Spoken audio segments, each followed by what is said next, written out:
오늘은 이제 주로 제가 이제 그동안 단독으로 6차례에 걸쳐서 강의를 했었는데 그와 관련된 그 쟁점들을 위주로 말씀드리겠습니다.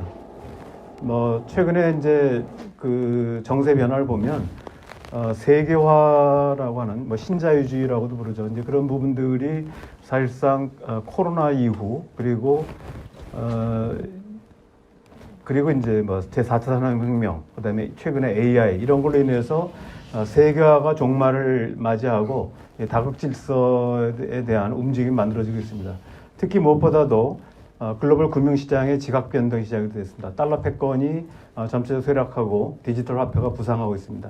특히 이제 지난 6월 9일 날 그동안에 이제 그 모든 석유 대금을 달러로만 이제 지급하도록 되어 있었던 페트로 달러 체제가 사실상 종료가 됐습니다. 그래서 금년 6월 9일 기점으로 해서 사우디아라비아는 사우디아라비아나 중동 석유를 사는데 그전에는 달러로만 살 수 있었는데 이제는 이제 달러와 외에도 유로화라든지 위안화 뭐 여러 화폐들로 구입이 가능합니다. 엔화도 마찬가지고요. 이거는 이제 미국이 근본위제를 74년도에 폐지했는데 그 이후 새로운 커다란 변화라고 볼 수 있습니다. 그래서 현재 국제 결제 시스템의 대안 체제가 여러 가지 만들어지고 있는데 가장 중요한 부분이 이제 디지털 화폐입니다.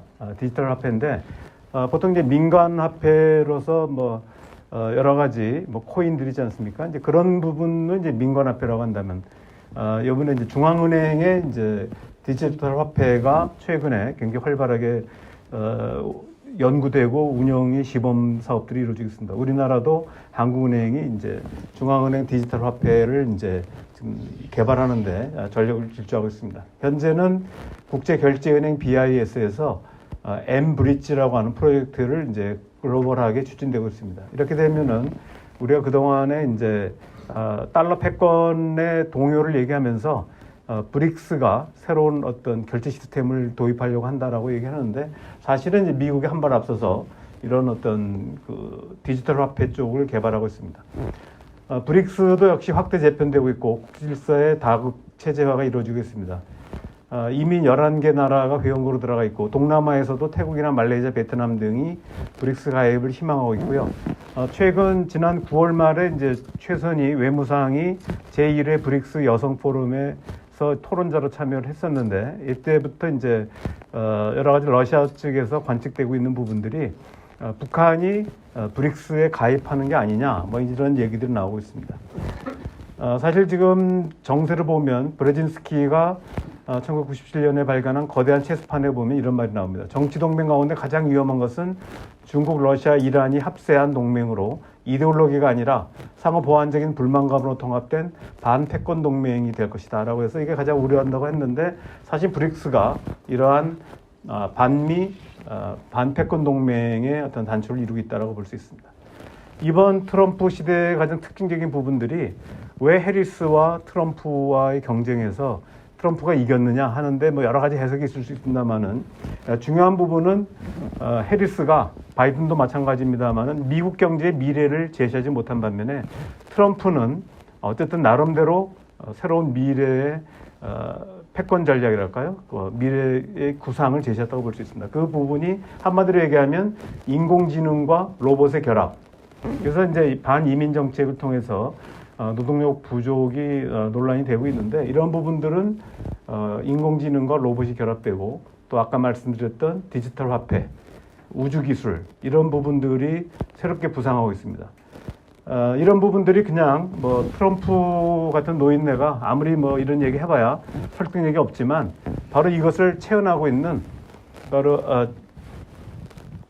저기 뭐예요 갑자기 일론 머스크가 실제로 주역으로 나서가지고 사실상 그 트럼프 주니어와 손잡고 미래를 얘기를 했습니다. 그래서 사실 인공지능과 로봇 바로 이제 그리고 이제 그 일론 머스크가 얘기하는 스타링크 이번에 이제 러시아와 우크라이나 전쟁에서도 크게 각광을 보여줬던 부분이 바로 우주기술 분야입니다. 그래서 일론 머스크가 대표되는 미래 미국 이런 부분들이 한편으로 트럼프 승리한 요인이었다라고 하는 평가들이 있습니다.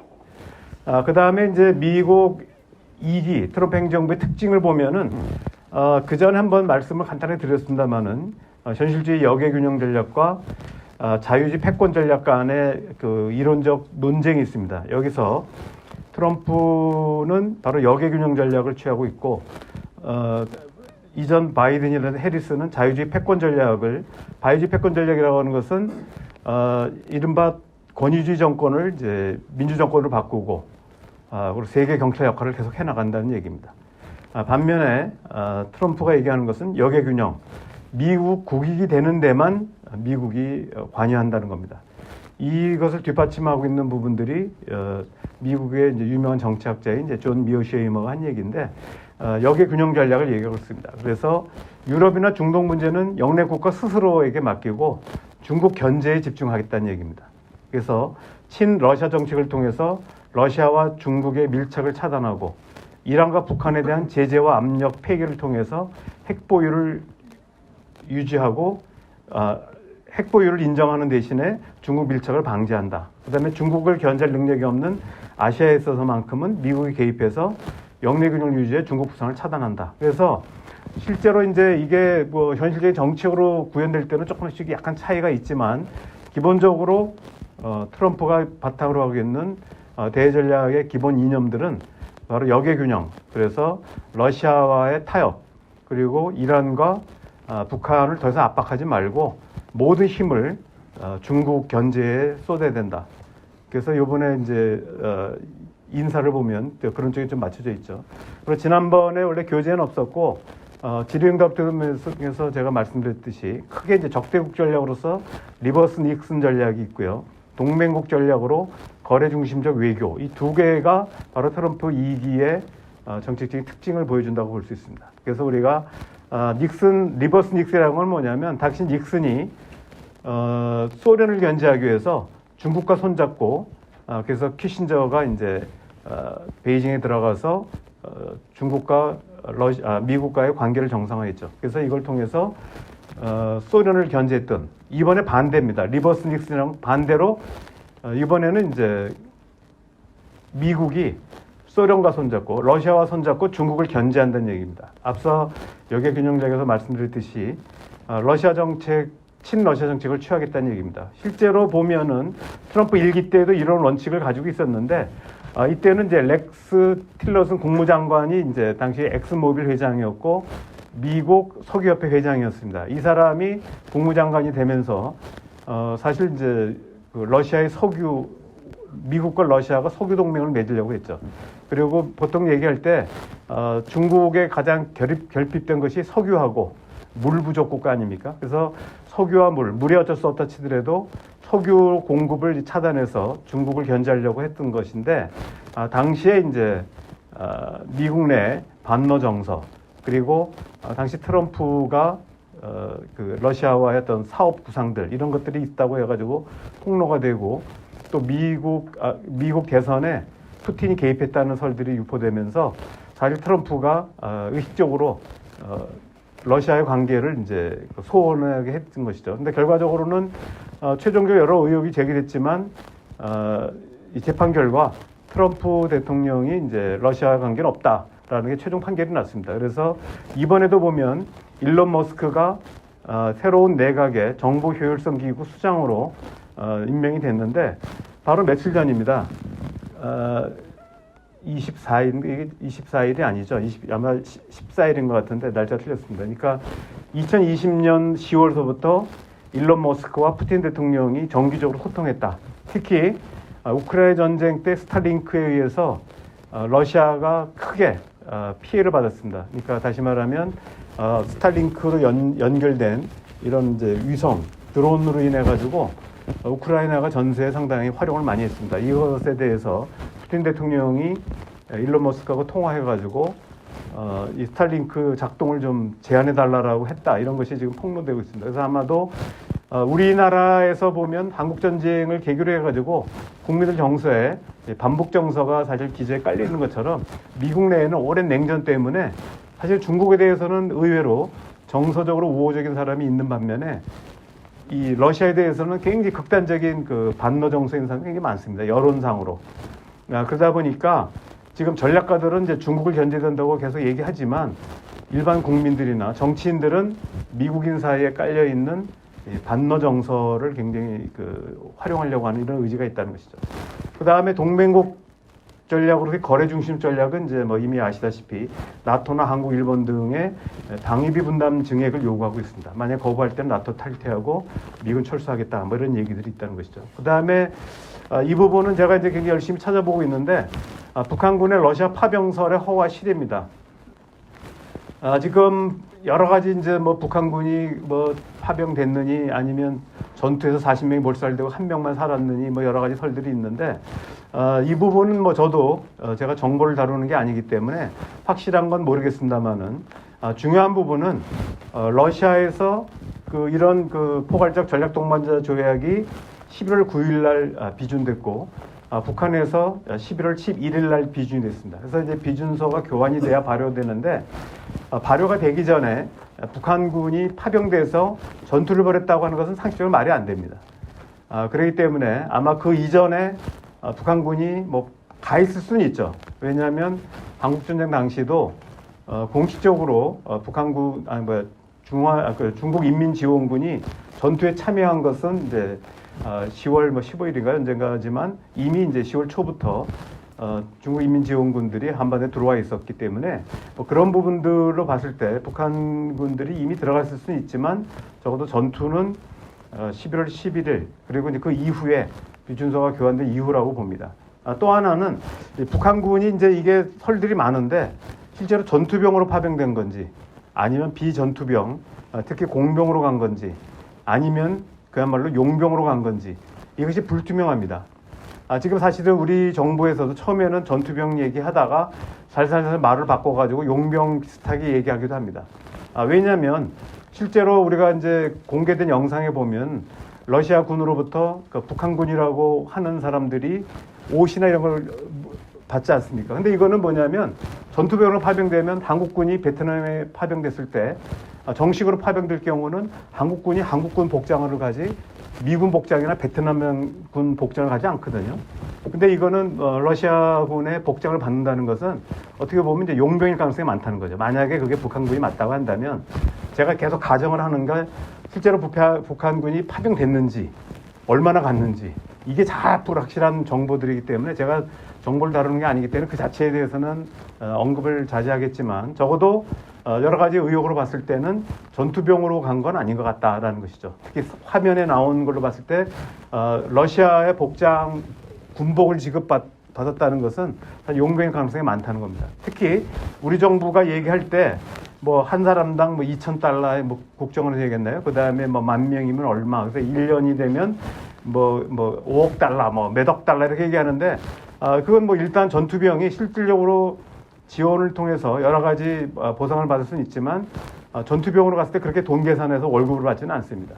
그렇기 때문에 이런 부분들은 전반적으로 봤을 때는 전투병 만약에 그 전투하러 갔다면 용병의 가능성이 많고 지금 실제로 바그너 그룹에서도 실제로 유럽 군인들, 퇴역 군인들이 상당히 많이 이제 그 러시아 용병으로 들어가 있다고 하고 그래서 사실 이제 그 우크라이나군하고 서유럽 국가에서 그 용병으로 투입된 사람들이 우크라이나군하고 전투하는 이런 사람들이 많이 발견되고 있습니다. 그래서 이런 논란들이 있고요. 또 하나는 이제 공병 가능성입니다. 공병 가능성은 그 전부터 나왔던 얘기인데 공병의 경우는 유엔 안보리 결의 23975에 위반된 내용이 아닙니다. 왜냐하면 공병으로 갈 경우 어떤 게 있냐면 실제로 쿠르스크나 이런 데 이제 러시아 땅에 우크라이나가 공격을 가하면서 공항 활주로라든지 그 다음에 군부대, 그 다음에 교량 이런 것들이 파괴됐을 때 이런 부분들을 이제 북한의 공병들이 투입이 돼서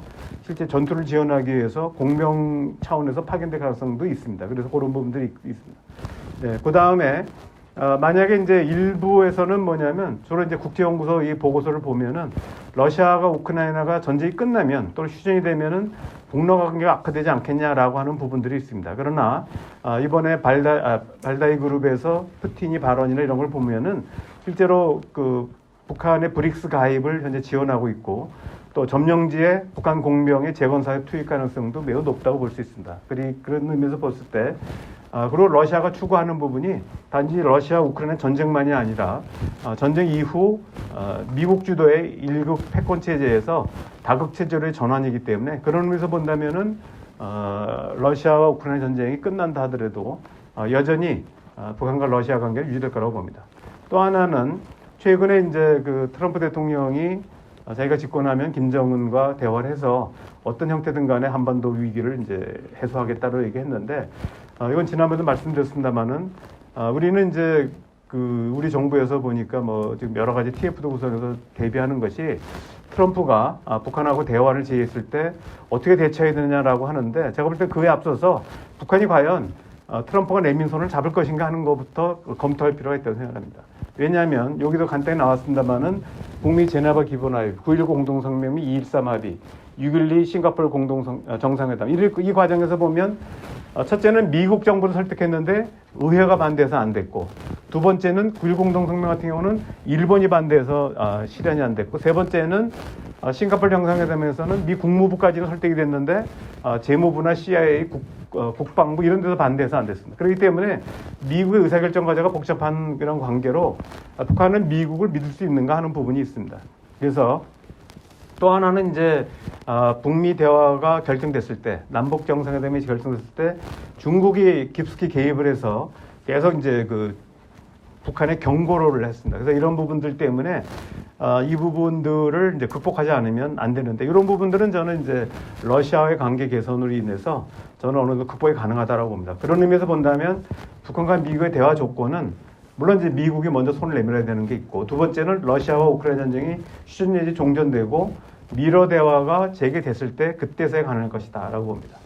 그다음에 북미 대화에서 한국 패싱이 일어날 것인가 하는 부분입니다. 실제로 우리가 보면은 90년대 초반에 제네바 기본 합의 북미 고위급 협상에서 실제로 보면은 이때 이제 한국이 패싱 당해가지고 실제로 북미 간에 회담을 하는데 한국은 참여도 못한 상태에서 경수로 2기 제공하는 비용 46억 달러 가운데서 한국이 무려 30억 달러를 부담하고 일본이 10억 달러, 6억 달러는 서유럽 국가들, 미국은 매년 중요 50만 톤을 공급하는 이런 형태로 약속을 했습니다. 그런데 한국 정부는 전혀 회담에 참여도 못한 상태에서 30억 달러를 부담하는 이런 한국 패싱의 사례가 있습니다. 지금 윤석열 정부는 평양에서 워싱턴, 평양에서 도쿄를 가기 위해서는 반드시 서울을 경유해야 된다라고 하는 이른바 서울 경유론을 주장하고 있지만 지금까지 취해봤던 트럼프 정부의 일방적 정책을 봤을 때 반드시 그럴 거라고 보지는 않습니다. 다만 여러 가지 이제 북한 입장에서 보더라도 지금 지난 시간에 말씀드렸지만 트리플 크라운이라고 해서 이번 대선에서 대통령 선거뿐만 아니라 상원 하원까지 모두 공화당이 장악했습니다. 그래서 내년 후년 11월 중간 선거 전까지는 미국 행정부가 그러니까 트럼프 행정부가 원하는 대로 입법 행정권을 발휘할 수 있는 굉장히 드문 2년이라고 볼 수 있습니다. 그런 의미에서 보면 북한도 여러 가지 이제 미국의 제안을 튕길 수는 있는데 시간이 마냥 주어진 게 아니라는 거죠. 2년 정도. 물론 이제 2년 뒤 11월 달에 중간 선거에서 공화당이 또 이기면 물론 되지만 그건 아직까지 장담을 못 하기 때문에 그리고 제가 알기로는 여지껏 집권 정당이 중간 선거에서 이긴 사례가 실제로 10%도 안 된다고 합니다. 대부분 이제 반대당, 야당이 이기는 경우가 많기 때문에 그러면서 본다면 북한도 시간 관리상 응할 좀 너무 또 이걸 이제 튕겼다가는 나중에 이제 막상 대화를 시작했는데 시간이 없을 수가 있거든요. 그런 의미에서 결국은 이제 트럼프 약속을 그동안에 이제 못했던 부분들, 이런 부분들을 모두 다 결국 입법화를 해야 되기 때문에 그런 의미에서 본다면은 저는 이제 북한이 그런 또 변수도 있다고 봅니다. 그 다음에 요번에 이제 11월 7일 날 트럼프 당선인과 윤석열 대통령이 통화하면서 미국 조선업의 부흥이라고 하는 이런 부분, 한국 조선업에 대한 기대를 표명한 바가 있습니다. 그래서 이런 부분들을 보면은 특히 이번에 이제 국무장관으로 내정된 마코 루비오 상원의원, 그 다음에 마크 월츠 하원의원은 국가안보보좌관으로 내정됐는데 지명됐죠. 이 사람들이 이미 이제 공동 집필한 게 있습니다. 금년 4월 달에 국가해양전략지침이라는 보고서를 했는데 여기서 보면 미국에서 군용 선박을 건조할 경우 인센티브를 지급한다는 내용을 보고서에 담았습니다. 이 얘기는 미국 내에 보면 존 톨레프슨법이라는 법이 있는데 이거는 뭐냐면 미국 군함을 만드는 것은 반드시 미국 내에서 건조해야 된다. 이런 법이 있습니다. 다만 대통령이 이제 국가안보에 필요할 경우 예외를 둘 수 있다. 이렇게 돼 있는데 이런 부분을 봤을 때 두 가지 가능성이 있습니다. 이게 미국 군함의 여러 가지 이제 그 보수와 수리, 정비를 한국이 맡을 가능성도 있고 더 나아가서 지금 트럼프 행정부의 정책은 온쇼어링 정책이라고 해서 방위 산업은 모두 핵심 산업은 미국이 가지고 있겠다는 부분이기 때문에 거꾸로 한국의 조선업을 미국에 이제 아예 끌고 들어오고 협박을 할 가능성이 있습니다. 이런 부분들이 이제 역으로 얘기하면 방위비 분담금과 딜을 할 가능성도 있고 그래서 방위비 분담금 뭐 10배 올려달라고 지난번에 5배도 어마어마한 금액인데 이번에 10배를 올려달라고 했거든요. 그래서 거꾸로 이런 부분들이 이런 딜을 염두에 둔 트럼프의 그 제스처일 수도 있다라고 합니다. 그러니까 특징적인 게 윤석열과 통하자마자 바로 한국 조선업을 얘기했기 때문에 우리가 이제 주목하지 않을 수 없고요. 현재 보면은 조금씩 퍼센트가 있는데 대략 이제 얘기한 게 중국이 전 세계 조선업의 63%, 한국이 23%, 나머지 일본이 뭐 한 5% 이내고 미국은 1%도 안 됩니다. 그렇기 때문에 지금 시간이 가면 갈수록 여기 보면 여기 써 있습니다만은 여기 보면은 2000년 이후 지금 24년이 지났는데 미국이 107척을 만든 반면에 중국은 220척, 거의 2배 이상의 군함을 건조한 기록이 나와 있습니다. 이런 부분 때문에 지금 미국이 해양 군함에 대한 이제 우려를 지금 하고 있는 것이죠. 그 다음에 트럼프 2.0 시대에 한미일 삼각안보협력은 지속될 것인가 하는 부분입니다. 지금 여기 이제 삼각안보협력이 제도화가 됐고 바로 지난 11월 15일 날 딱 일주일 됐죠. 일주일 전에 한미일 3국 안보협력 사무국을 신설하기로 합의했습니다. 이 내용은 뭐냐면 이제 트럼프가 와가지고 판을 흔들릴까봐 미리 아예 쐐기를 받기 위해서 뭐 캠프 데이비드 공동성명, 한미일 안보협력 프레임워크 협력 각서에 이어서 아예 사무국을 만들겠다라고 하는 부분입니다. 그러나 전반적인 분위기 봤을 때 트럼프 대통령은 바이든 향을 다 부정하는 이런 분위기이기 때문에 과연 계승할 것인지 이런 부분들이 논란이 될 수 있고 무엇보다도 이 근거가 되고 있는 안보협력 프레임워크 협력각서라고 하는 것은 법적 구속력이 없습니다. 법적 구속력이 없는 부분은 트럼프 대통령이 언제라도 뒤집을 수 있기 때문에 일단 뒤집을 가능성은 있다는 것이고 다만 정책적으로 꼭 뒤엎을 것인가 하는 부분에 대해서는 저는 아직은 유보적입니다. 왜냐하면 과거에 경제 분야에서는 다 뒤엎은 경우가 있긴 한데 한미일 안보협력이라고 하는 것은 사실은 뭐 바이든의 정책이라기보다는 미 국방부의 통합 억제 전략의 일환으로 이루어진 것이고 사실 또 공화당이나 민주당 할 것 없이 역대 미국 정부는 한일 안보협력을 오랫동안 추구해왔던 것이거든요. 그래서 이걸 굳이 이것까지 뒤엎겠느냐 하는 부분들이 있습니다. 그래서 요거는 더군다나 대중 억제에 중점을 둔 트럼프 행정부의 정책과도 꼭 배치되는 게 아니기 때문에 이런 부분들은 좀 이제 그 성향상으로 바이든이 한 것이기 때문에 거부한다는 이런 부분은 있지만 내용상으로 봤을 때는 꼭 거부할 것인가 이런 부분들에 대해서 저는 이제 판단을 좀 유보하고 있습니다.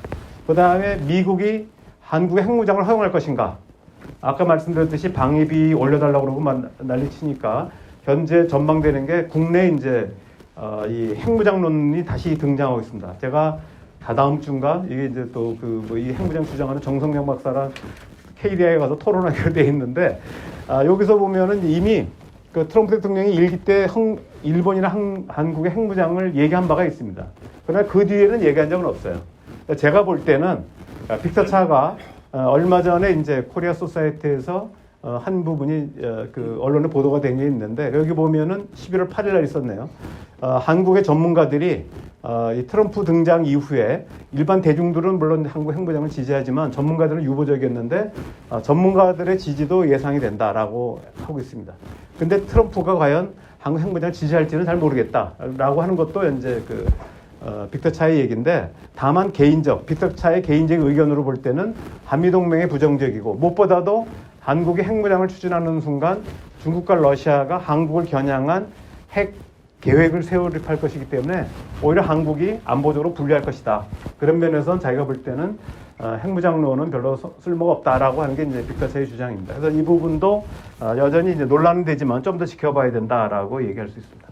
그 다음에 이제 마지막입니다. 이 부분은 우리 정부의 대안, 그다음에 시민단체, 시민사회의 대안 이 부분은 토론을 통해서 말씀드리도록 하겠습니다. 일단 이 정도로 마치도록 하겠습니다.